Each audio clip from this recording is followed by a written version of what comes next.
श्रीगोंदा येथील कार्यकर्ते सुनील विश्वनाथ अनबुले यांनी राजकारणाला गुडबाय केला आणि भिंगाण शिवारातील 15 एकर माळ रानावर लिंबोणीची लागवड करताना हरभरा, ज्वारीचं आंतरपीक, दुसऱ्या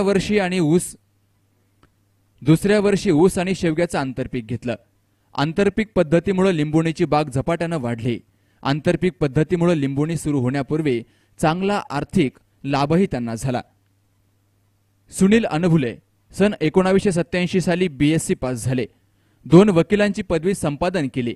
नोकरीच्या मागे न धावता श्रीगोंदा शहरामध्ये कृषी सेवा केंद्राचा व्यवसाय सुरू केला। माजी पंतप्रधान अटल बिहारी वाजपेयी यांच्या विचारांना प्रभावित होऊन राजकारणामध्ये प्रवेश केला। राजकारणात स्वच्छ विचाराने काम करण्यास सुरुवातही केली। मात्र नोट फॉर वोट यामुळे गलिच्छ पद्धतीला कंटाळून शेतीकडे मोर्चा वळवण्याचा निर्णय त्यांनी घेतला।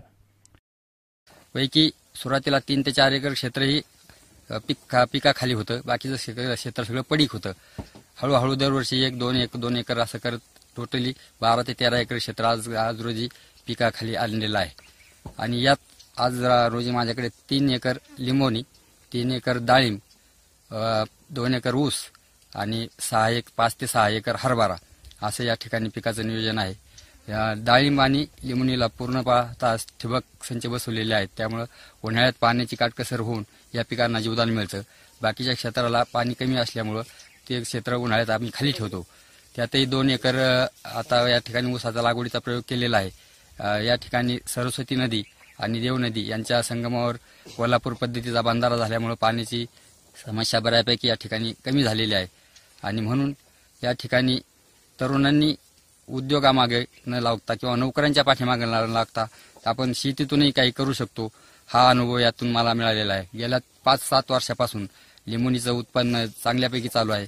साधारण 20 बाय 20 वर एक झाड पडतं, त्या झाडाला साधारण 2 क्विंटल लिंबू दर प्रत्येक सीझनला, साधारण वर्षातून 2 सीझन होतात, प्रत्येक सीझनला 1.5 ते 2 क्विंटल एका झाडातून उत्पन्न मिळतं। कधी रेट कमी असतात, कधी जास्त असतात। एक जरी सीझन चांगला सापडला तरी बऱ्यापैकी उत्पन्न मिळतं। साधारण वर्षाकाठी 5 ते 6 लाख रुपये लिंबोणीतून मिळतात। 2 वर्षापासून डाळिंबाचंही उत्पन्न चालू झालेलं आहे। गेल्या वर्षी खर्च वजा जाता 3 लाख रुपये पहिल्या पिकात मला नफा मिळालेला आहे। यावर्षी दुसऱ्या पिकात मला तेवढाच नफा मिळाला, कारण उन्हाळ्यात थोडी पाण्याची समस्या होती। 3 वर्ष सलग दुष्काळामुळे या ठिकाणी पाण्याची समस्या भेडसावली, त्यामुळे गेल्या वर्षी टँकरने पाणी घालून लिंबोणीची बाग आणि डाळिंबाची बाग जगवली आणि त्याच्यावरील पिकांचं नियोजन केलं।